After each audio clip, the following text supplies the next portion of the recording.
ariko kuri uyu munota tugiye gukopiya izi wallet. Izi nizo wallet zacu zo muri Bitmart, tugiye kuzikopiya dunyuze ahangaha, turakanda ahangaha kuri copy. Nitumara gukanda kuri copy turaba tuzikopiye, hanyuma duhita dusubira muri CPN kuzishyira aho tugomba kuzishyira muri CPN. Hanyuma reka tuzikopiye, dukanze kuri copy nyine, ngira ngo urabibonye ko dukanze kuri copy, batuguye ko zibaye copy nyine. Reka dusubire muri CPN. CPN ubona ko yo yamaze kuba irangira, dutegereje ko izajya ku isoko. Tuba tugomba kunyura ahangaha kuri wallet. Ahangaha niho tugiye gukanda kuri wallet. Reka dukande kuri wallet, hanyuma nitumara gukanda kuri wallet, niba Mutahira TV, reka nongere mbaramutse kandi mbifurize amahoro y'Imana aho muherereye hose ku isi. Mbabwire ni ibyiza bikomeze kuganza ibibi. Nk'uko dusanzwe tuganira ku ikoranabuhanga, cyane cyane ku bigendanye n'ubutunzi cyangwa se amafaranga y'ikoranabuhanga. Kuri uyu munota tugiye kuganira kuri iyi mining ya CPN, aho CPN igomba kujya ku isoko cyangwa se guronshingwa muri uku kwezi kwa 4 twegereje. Hanyuma yamara kuronshingwa, abamaze kuba bafite CPN yabo bamininze bakabasha kuba bayagurisha bakabona cash zabo. Ariko kuri uyu munota reka tumara kumininga, ibindi turabikomeza mu kanya. Ahangaha rero uba umaze kumininga. Iyo umaze kumininga baguhaye utu tuntu tw'utupublicité, uhita ukanda kuri kariya ka X kari kuri reward. Ahangaha kagahita kavamo bakakwereka CPN ubonye, kubera ko umaze kureba iriya publicité. Ari naho nababwiye yuko CPN itandukanye na Pi Network. Kugira ngo ubone Pi enye ntago wazibona mu buryo nk'ubu ngubu bwo kuba baguhaye turiya du publicité hanyuma ukatureba muri aya masegonda atarenze 40, hanyuma ugahita ubona izi coin zingana na 4 ari Pi enye ntushobora kuzibona muri ubu buryo. Ariko CPN yo reba uburyo iboneka ni mwene ubu buryo. Hanyuma iyo tugeze aho ngaho nyine duhita dukanda kuri OK, za zindi ukaba urazibonye. Hanyuma rero icyo nshaka kukubwira nuko iyi CPN bavuze yuko izajya ku isoko cyangwa se launch yayo ari mu kwezi kwa 4 ku itariki itaramenyekana, ariko bakaba baravuze ko kugira ngo igurishwe mbere bari batubwiye yuko ushobora gufungura MetaMask, hanyuma ugafata wallet address yo muri MetaMask akaba ariyo uhuza na CPN. Wamara kuyihuza na CPN, icyo gihe ukaba uzi neza yuko nibamara kuyironchinga CPN zawe zizahita zijya muri MetaMask. Zamara kugera muri MetaMask akaba ari bwo ubona uburyo bwo kujya kuzitanga kugira ngo wibonere amafaranga. Ariko nyuma yabwo baje kugira gutya bahinduraho uburyo bw'iyo wallet, ariko banavuga yuko ushobora kuzarekeramo iyo ya MetaMask, ariko kuyivana muri MetaMask uyijyana mu yindi exchange ujya kuyicururizamo bigashobora kuba byagusaba ikiguzi. Mu rwego rero rwo kugira ngo bitazadusaba ikiguzi kugira ngo tuyikure muri MetaMask tuyijyana ahandi hantu dushobora kuyicuruza cyangwa se kuyigurisha, biragusaba kwemera gufungura indi account ya exchange bavuze dushobora gufungura, ariyo yitwa Bitmart. Hanyuma wamara gufungura iyo Bitmart account yayo umaze kuyikira neza, ugahita ufata address zo muri Bitmart akaba arizo ushyira ahangaha muri CPN. Ngira ngo nkwibutse yuko ubu ngubu ibyo bita CPN bamaze kuba babishyiraho akadomo, kuko uri kubona aha hasi kuri iyi nyandiko batubwira ngo we have switched to sync mining please. Baravuga ngo bafunguye iyi sync mining, nyamuneka aba ari nyine umenya ko urimo kumininga. Hanyuma kuri aka gapoint ko hasi naho bakavuga ngo check your CPN balance on wallet page. Kugira ngo rero ujye kureba iyi CPN iri kuri balance yawe ya wallet, ugomba kunyura ahangaha kuri ahangaha handitse wallet, niho ugomba kunyura kugira ngo ujye kureba ko CPN zawe ziri aho ngaho nyine kuri iyo wallet cyangwa se ziri kuri balance. Kugira ngo rero uhanyure urahakanda gutya, iyo umaze kuhakanda uhita uzamura ukunguku. Iyo umaze kuzamura ukunguku urabona yuko bakwereka iyi balance iriho izi token. Izi token iyi balance iriho iyi ni CPN token, abari izina ry'iyo ngiyo igezweho. Token tugezweho ni iyi ni ya pen, niyo yarangiye tushaka kuza batugurisha mu kwa kane. Hanyuma iyi ink noneho niyo iri kumayiningwa. Izi ngizi nizo ziri kuri available balance, nizo ink ziri kuri available balance. Urabona ko rero nta nimwe muri zo iraba verifie, zose ziracyari kuri balance ariko ntago ziraba verified. Niziba verified tuzabona zabaye verified nyine ahangaha tumenye yuko igihe cyo kuzirya cyadusesekaye. Hanyuma rero ubwo ikindi uba ugomba kumenya nuko ubwo ni ukuvuga ngo izi CPN niyo igiye kuzajya ku isoko. Iyi CPN niyo igiye kuzajya ku isoko muri uku kwezi nyine kwa kane. Hanyuma rero kugira ngo izi CPN zawe uzabone aho uzicururiza, ugomba kuzishyira muri wallet ya Bitmart nkuko hano babidusabye. Uti rero ugomba kubigenza gute? Tugomba kuba dufite account ya Bitmart. Gufungura account ya Bitmart ndatekereza yuko umuntu wese umininga iyi CPN agomba kuba abizi. Hanyuma niba waramaze gufungura iyi account ya Bitmart, kugira ngo ubone address wallet yazo ujyana muri CPN kugira ngo CPN zawe zizajye muri iyo address. Hanyuma nizimara kugera kuri iyo address wallet uhite uzicururiza cyangwa se uzigurishiriza muri Bitmart. Bitmart muri rusange cyangwa se muri make ngira ngo ni iyi ngiyi. Uraza tereka tukande kuri Bitmart, hanyuma nkwereke uko ubona address yayo kugira ngo ujye kuyishyira muri CPN.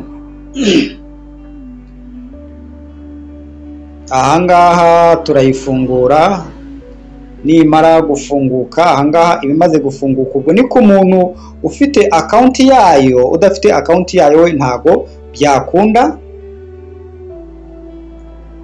byamusaba gufungura account ya CPN, account ya Bitmart. Byamusaba gufungura account ya Bitmart, hanyuma agakora ibingibi tugiye gukora. Icya mbere nuko turabanza turebe kuri deposit. Deposit ni ahangaha. Deposit biba bivuze kubitsa, ufata izo token zawe ukaba ugomba kuzibitsa kuri iyi wallet tujye gushaka ahangaha muri iyi exchange. Hanyuma turinjira kuri deposit ahangaha, reka dukandeho kuri deposit.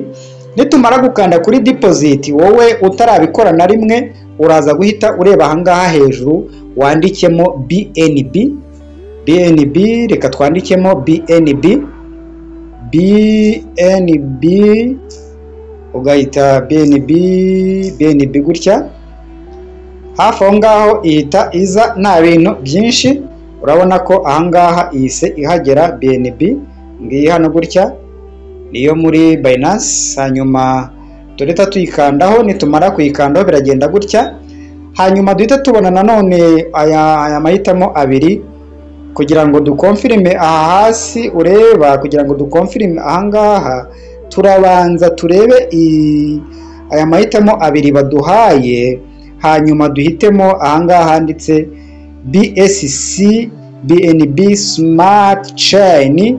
Ariho ahangaha niho tugiye gukanda kugira ngo turebe uko twabona ziriya address. Reka dukandeho rero, reka dukandeho gutya.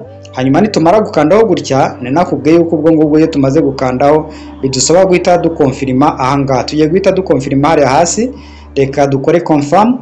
Tumaze gukonfirima ahangaha baratuzanira ibingibi, hanyuma iki kibazo gihari nonaha biragaragara ko ari icya network. Reka turebe uburyo ikibazo cya network cyakemuka. Ego, ikibazo cya network ahubwo kiba kimaze gukemuka rwose. Ubwo rero ikiba gikurikiyeho, urabona ko hano baguhaye address, wallet address yo muri iyi Bitmart. Icyo uba ugomba kumenya nuko iyi niyo wallet address yawe yo muri Bitmart, hanyuma uba ugomba kuyikopiya ahangaha. Hanyuma haba hari ubundi buryo bwo gukoresha iyi QR code, ariko ibya QR code byenda by'umuntu yabyiga mu gihe gitaha, ariko kuri uyu munota tugiye gukopiya izi wallet. Izi nizo wallet zacu zo muri Bitmart, tugiye kuzikopiya dunyuze ahangaha. Turakanda ahangaha kuri copy, nitumara gukanda kuri copy turaba tuzikopiye, hanyuma duhita dusubira muri CPN kuzishyira aho tugomba kuzishyira muri CPN. Hanyuma reka tuzikopiye, dukanze kuri copy nyine, ngira ngo urabibonye ko dukanze kuri copy, batuguye ko zibaye copy nyine. Reka dusubire muri CPN aho turimo tumininga ink.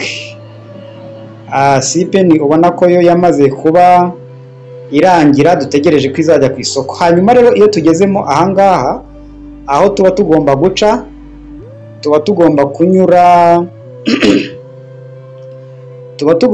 ahangaha kuri wallet. Ahangaha niho tugiye gukanda kuri wallet. Reka dukande kuri wallet, hanyuma nitumara gukanda kuri wallet, niba wari warashyizemo izindi wallet zo muri MetaMask, ushobora kuzikuramo. Ni izi ngizi gutya, ushobora kuzikuramo ugashyiramo wallet zo muri Bitmart. Uzikuramo gute rero? Turaza kuba tuzirimovinga tunyuze ahangaha aho handitse ngo remove address, ni ukuzisiba nyine. Nitumara kuzisiba tureta dupestingamo wallet tumaze gukopiya zo muri Bitmart. Hanyuma turabigenza gute? Reka dukande kuri remove ahangaha, ubwo izo ngizo ziba zimaze kuvamo. Icyo tugiye gukora rero, tugiye kwinjirira ahangaha handitse ngo enter BSC wallet address.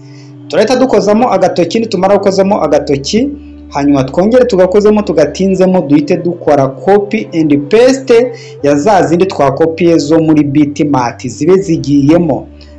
Korejemo agatoki gutya, ngiye kongera nkozemo agatoki, ntinzemo, nkuremo, nkore kuri paste, za zindi zo muri Bitmart zihite zijyamo, kuko izo muri MetaMask twazikuyemo.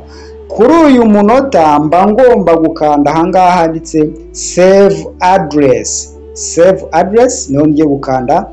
Hanyuma zino address urabona ko zibaye wallet address saved, zimaze kwisavingamo. Ukagomba kumenya neza yuko izi wallet zawe zo muri Bitmart arizo zirimo ahangaha kandi ari izawe, kuko umuntu wundi n'ubundi aje nkuko muri Network akabijya bigenda agiye agafata ize zo muri Bitmart account yiwe akazizana muri account yawe ya CPN akazipestingamo ahangaha. Wa munsi ugezeho kugira ngo zizajye kuri balance cyangwa se zizajye kuri iyi wallet, zahita zijya kuri wallet yo muntu akaba azigukuyeho mu bintu rero bidasobanutse. Aha rero niho mugomba kuba mwitonda mukabimenya kandi mukabisobanukirwa, ukajya umenya utu tuntu uko ari twawe nyine, iyi mibare cyangwa inyuguti za nyuma ukazimenya, ukajya uzireba ukamenya ko iyi AR8 faca ari ibyawe, nkuko ushobora kubisanga muri Bitmart. Hahandi nakweretse ushobora kubibonamo ukamenya ko ariyo yawe. Igihe cyose uzajya muri Bitmart ukabigenza kwa kundi, izi ngizi nizo uzasangamo rero, nizo zizaba ari izawe, zizashyirwaho izi coin zawe kugira ngo uzabashe kujya kuzicururiza muri Bitmart. Ubwo rero biragusaba kumenya uko bakora deposit withdraw muri Bitmart kugira ngo umenye ko uzazicuruza mu gihe zizaba zagiye ku isoko, zanyujijwe kuri Bitmart, uko bazigurisha cyangwa se uko bazigura, kuko ushobora kuzakenera kugura cyangwa se ugakenera kugurisha bitewe nuko ubona isoko icyo gihe rizaba rihagaze. Reka rero mbashimire kandi mbifurize amahoro y'Imana.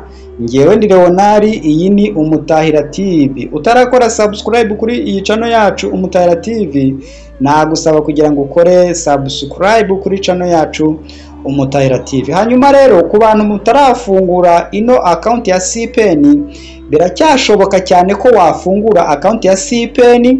Muri iyi minsi harimo kumayiningwa iyi inki, nawe ukaba wimayiningiraho utu inki, hanyuma igihe nabyo yazajya ku isoko iyi inki nawe ukazaba ubasha kuryaho. Mu gihe ngubu igiye kujya ku isoko ari CPN, inki yo ikazajyaho nyuma yuko CPN izaba nayo yaragiyeho. Hanyuma rero urumva ko ibintu biba ari sawa cyane. Reka mbifuriza amahoro y'Imana. Bye bye.